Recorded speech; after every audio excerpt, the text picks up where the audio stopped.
बहुत समय पहले की बात है। एक छोटे से राज्य में एक राजा रहता था जिसका नाम राजा विक्रम था। राजा विक्रम अपने राज्य के प्रति बहुत समर्पित और न्यायप्रिय था, लेकिन उसे हमेशा भविष्य को जानने की इच्छा रहती थी ताकि वह अपने राज्य और प्रजा के लिए सही निर्णय ले सके। उसने इस विषय में कई ज्योतिषियों, साधुओं और विद्वानों से सलाह ली, लेकिन कोई भी उसकी यह इच्छा पूरी नहीं कर सका।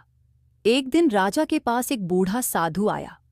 उसकी आंखों में अनुभव और रहस्य झलक रहा था। उसने राजा से कहा, महाराज, मैंने सुना है कि आप भविष्य जानने की इच्छा रखते हैं। मैं आपको एक अनोखी जानकारी दे सकता हूँ। जंगल के बीच में एक प्राचीन और जादुई पेड़ है, और उस पेड़ पर एक चिड़िया रहती है जो भविष्य देख सकती है। यदि आप उससे बात कर पाएं तो आपकी समस्या का समाधान हो सकता है। राजा विक्रम को यह सुनकर बहुत उत्सुकता हुई। साधु की बातों में एक रहस्य था जिसने राजा को प्रेरित किया। उसने तुरंत अपनी सेना को तैयार किया और जंगल की ओर चल पड़ा। घने जंगल में कई कठिनाइयों का सामना करते हुए राजा अंततः उस प्राचीन पेड़ तक पहुंचा। पेड़ इतना विशाल और अद्भुत था कि उसकी जड़ों और शाखाओं में जादुई आभा दिखाई देती थी। पेड़ की शाखाओं पर कई पक्षी बैठे थे, लेकिन उनमें से कोई भी असाधारण नहीं दिख रहा था। राजा ने जोर से पूछा, क्या यहाँ कोई ऐसी चिड़िया है जो भविष्य देख सकती है?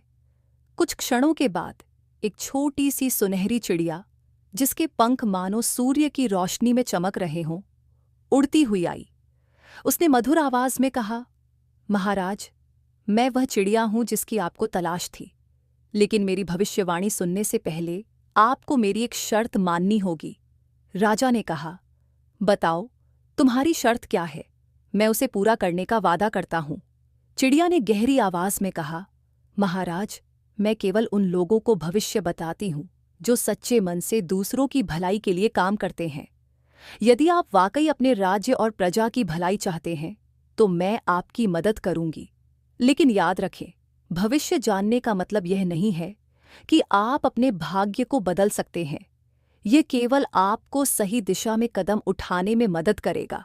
राजा ने वादा किया कि वह हमेशा प्रजा के हित में निर्णय लेगा।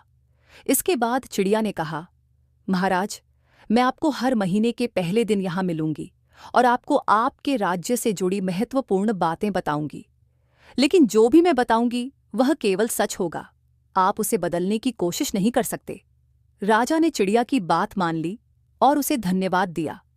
अगले महीने के पहले दिन राजा विक्रम फिर से उस पेड़ के पास गया। चिड़िया वहां पहले से ही उसका इंतजार कर रही थी। उसने कहा, महाराज, अगले कुछ दिनों में आपके राज्य में भयंकर बाढ़ आएगी। ये बाढ़ बहुत नुकसान पहुंचा सकती है, लेकिन यदि आप समय रहते अपनी प्रजा को सुरक्षित स्थानों पर पहुंचाने की व्यवस्था करें तो आप इस संकट से बच सकते हैं। राजा ने चिड़िया की बात सुनी और तुरंत अपने मंत्रियों को आदेश दिया कि वे बाढ़ से प्रभावित क्षेत्रों के लोगों को सुरक्षित स्थानों पर पहुंचाने की तैयारी करें। कुछ ही दिनों बाद राज्य में बाढ़ आई। ये बाढ़ वाकई भयंकर थी, लेकिन राजा की सूझबूझ और चिड़िया की भविष्यवाणी के कारण किसी को बड़ा नुकसान नहीं हुआ। प्रजा ने राजा की प्रशंसा की और उसका आदर और बढ़ गया। कुछ महीनों बाद चिड़िया ने राजा को बताया, महाराज, आपके राज्य के एक पड़ोसी राज्य का राजा आप पर आक्रमण करने की योजना बना रहा है। यह आक्रमण घातक हो सकता है, लेकिन यदि आप समय रहते अपनी सेना को तैयार कर लें तो आप इस आक्रमण को नाकाम कर सकते हैं।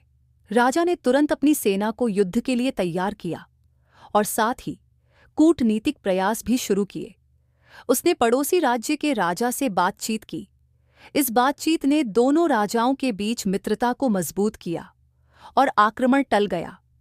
इस घटना के बाद राजा विक्रम का नाम पूरे राज्य में दूरदर्शी और चतुर शासक के रूप में फैल गया। धीरे धीरे चिड़िया की भविष्यवाणियां पूरे राज्य में प्रसिद्ध हो गईं। प्रजा को यह विश्वास हो गया कि राजा विक्रम का शासन चिड़िया के मार्गदर्शन से और भी समृद्ध हो रहा है। राजा भी हर महीने चिड़िया से मिलने जाता और उसकी सलाह के अनुसार कार्य करता। एक दिन चिड़िया ने राजा से कहा, महाराज, आपने यह सिद्ध कर दिया है कि आप एक सच्चे और न्यायप्रिय शासक हैं, लेकिन याद रखें, एक सच्चे राजा की पहचान उसके निर्णयों और उसके विवेक से होती है। मैं हमेशा यहाँ नहीं रह सकती। अब समय आ गया है कि आप अपने ज्ञान और अनुभव के बल पर शासन करें। यह कहकर चिड़िया आकाश में उड़ गई। उसकी सुनहरी चमक धीरे धीरे क्षितिज में विलीन हो गई। राजा विक्रम ने चिड़िया की बातें हमेशा याद रखीं और अपने विवेक और प्रजा के हितों को प्राथमिकता देते हुए राज्य का संचालन किया। उसकी प्रजा ने उसे इतिहास के सबसे महान और न्यायप्रिय राजा के रूप में याद किया। इस प्रकार चिड़िया ने न केवल राजा को भविष्य बताया, बल्कि उसे सच्चे नेतृत्व का पाठ भी पढ़ाया। राजा विक्रम और सुनहरी चिड़िया की यह कहानी आज भी लोगों को प्रेरणा देती है। ये कहानी यहाँ समाप्त होती है। उम्मीद है कि आपको ये पसंद आई होगी। ऐसी कहानियों के लिए कृपया हमारे चैनल को सब्सक्राइब करें। धन्यवाद।